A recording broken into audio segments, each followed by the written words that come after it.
Hello दोस्तों, welcome back to our channel law vacancy. और आज के इम्पोर्टेंट सेगमेंट में हम जिस नोटिफिकेशन के बारे में बात करने जा रहे हैं वो एक बहुत ही इम्पोर्टेंट नोटिफिकेशन है लॉ जो लीगल प्रोफेशनल्स हैं उनके लिए, और एक बहुत ही अच्छी अपॉर्चुनिटी है उन लोगों के लिए जो कि प्रोफेसर यानी कि प्रोफेसरी लाइन में यानी कि प्रोफेसर बनना चाहते हैं या फिर प्रोफेसरी लाइन में अपने आप को स्टैंड करना चाहते हैं। उन लोगों के लिए एक बहुत ही अच्छी अपॉर्चुनिटी है। और ये जो जॉब है ये प्रोफेसर की जॉब है जो कि नेशनल लॉ यूनिवर्सिटी जोधपुर में निकाली गई है। और इन्होंने वेरियस पोस्ट पर वैकेंसीज निकाली हैं। और आज की वीडियो में हम इसी से रिलेटेड सारी बातों को डिस्कस करेंगे।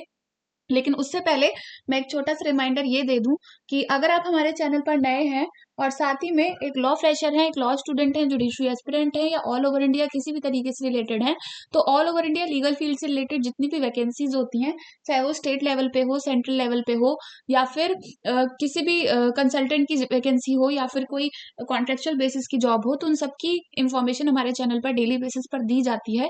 इसीलिए आप हमारे चैनल को सब्सक्राइब कर लें एंड बेल आइकन को प्रेस कर दें ताकि डेली बेसिस पर जो भी नोटिफिकेशंस आ रहे हैं वो आपसे मिस ना हो।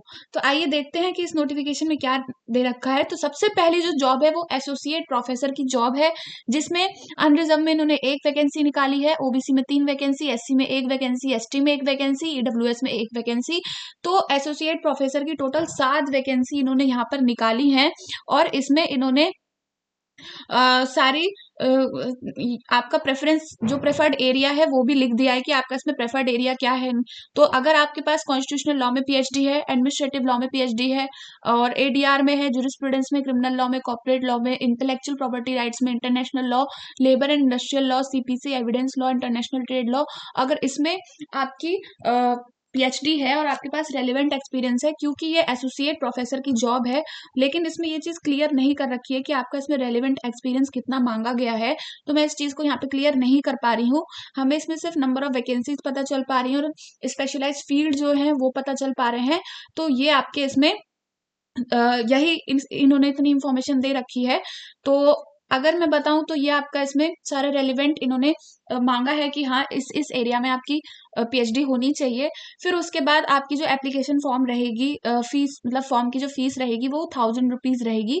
और ऑनलाइन बेसिस पर आपको अपना एप्लीकेशन फॉर्म फिल करना है। और एसटी और एससी और पीडब्ल्यूडी वाले जो भी हैं वो अपने एप्लीकेशन फॉर्म की फी नहीं देंगे, वो एप्लीकेशन फॉर्म की फी से एग्जेम्प्टेड हैं। तो इसमें अप्लाई करने की जो स्टार्टिंग डेट है वो 21 मार्च 2025 है और जो एंड डेट है वो 17 अप्रैल 2025 रहने वाली है। अब दूसरी पोस्ट की बात करें तो असिस्टेंट प्रोफेसर की पोस्ट है। और इसमें आपकी एप्लीकेशन स्टार्ट की जो डेट है वो 21 मार्च 2025 है, एंड डेट 17 अप्रैल 2025 है।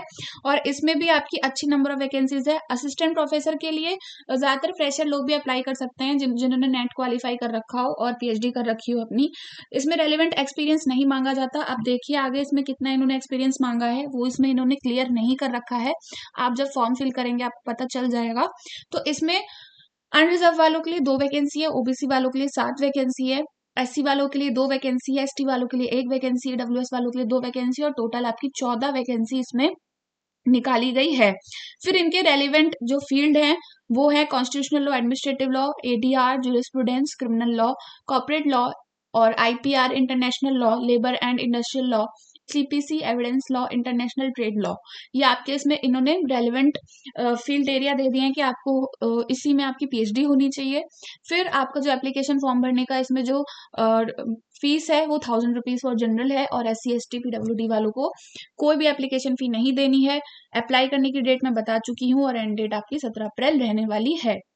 फिर जो चौथी आपकी वैकेंसी है वो डिप्टी लाइब्रेरियन की वैकेंसी है, जिसमें आपकी 21 मार्च स्टार्ट डेट है और एंड डेट आपकी 17 अप्रैल 2025 रहने वाली है।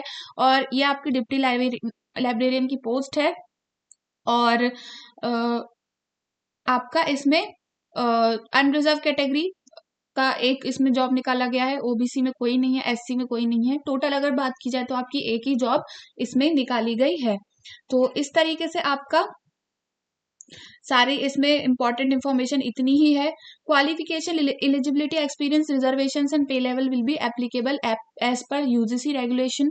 और इसमें आपकी जो एप्लीकेशन फी है वो 1000 रुपीज रहने वाली है। जनरल के लिए SC ST PWD को एप्लीकेशन फ़ी नहीं देनी और आपकी स्टार्टिंग डेट 21 मार्च है, एंड डेट 17 अप्रैल है। असिस्टेंट लाइब्रेरियन की पोस्ट है, स्टार्टिंग डेट वही 21 मार्च, एंड डेट 17 अप्रैल है और इसमें भी आपकी एक ही पोस्ट निकाली गई है। आपका इसमें qualification, eligibility, criteria, experience, reservations, ये सब आपका UGC रेगुलेशन के अकॉर्डिंग होगा और इसमें आपकी एप्लीकेशन फ़ी 1000 रुपीज़ रहने वाली है और इसमें SC ST PWD वालों के लिए कोई भी एप्लीकेशन फ़ी नहीं रहने वाली। तो इस तरीके से आपकी ये सारी चीज़ें इसमें रहने वाली हैं और आगे जो आपका इसमें असिस्टेंट प्रोफ़ेसर और एसोसिएट प्रोफ़ेसर की जो वो भी एज़ पर UGC रेगुलेशन ही रहेंगी। Qualification, eligibility, experience, reservation and pay level will be applicable as per UGC regulation. तो इसमें ज़्यादातर UGC रेगुलेशन के अकॉर्डिंग आपने नेट क्वालिफाई कर रखा हो तो आप असिस्टेंट प्रोफेसर की पोस्ट के लिए अप्लाई कर सकते हैं और फिर उसके बाद अगर आपके पास लगभग 8 साल का एक्सपीरियंस हो एज अ प्रोफेसर तो आप एसोसिएट प्रोफेसर की जॉब के लिए अप्लाई करते हैं। तो इसी तरीके से इसमें आपका यही और क्वालिफिकेशन भी आपकी वही पर्टिकुलर आपका सब्जेक्ट है उसमें आपकी PhD होनी चाहिए और जिन्होंने अपनी PhD 2009 से पहले कंप्लीट करी है, 2009 में कंप्लीट करी है तो उन लोगों के लिए अलग रेगुलेशन रहते हैं। तो इस तरीके से ये सारी चीज़ें आपकी UGC के जो रूल्स हैं उन पे डिपेंड रहने वाली है। तो बिल्कुल भी देर मत कीजिए, अगर आप एलिजिबल हैं तो इस वैकेंसी को फटाफट फिल करिए क्योंकि ये वैकेंसी बहुत अच्छी वैकेंसी आपके लिए रहने वाली है। जिनके पास PhD है और अच्छे खासे वो प्रोफेशनल्स हैं तो उनके लिए ये बहुत ही अच्छी एक अपॉर्चुनिटी रहने वाली है।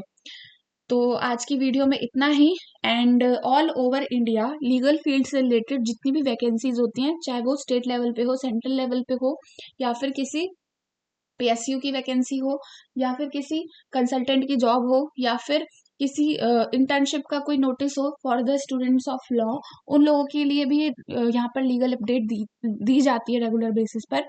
इसीलिए आप हमारे चैनल को सब्सक्राइब कर दें एंड बेल आइकन को प्रेस कर दें ताकि डेली बेसिस पर जो भी लीगल अपडेट्स आ रही हैं वो आपसे मिस ना हो। तो आज की वीडियो में इतना ही एंड मिलते हैं नेक्स्ट वीडियो में नेक्स्ट नोटिफिकेशन के साथ। Thank you for watching and yes आपको नेशनल लॉ यूनिवर्सिटी जोधपुर का ये जो लिंक है, वैकेंसीज का ये जो लिंक है आपको हमारे टेलीग्राम चैनल पर मिल जाएगा एंड हमारे टेलीग्राम चैनल का लिंक आपको वीडियो के डिस्क्रिप्शन बॉक्स में दे दिया जाएगा। So thank you for watching.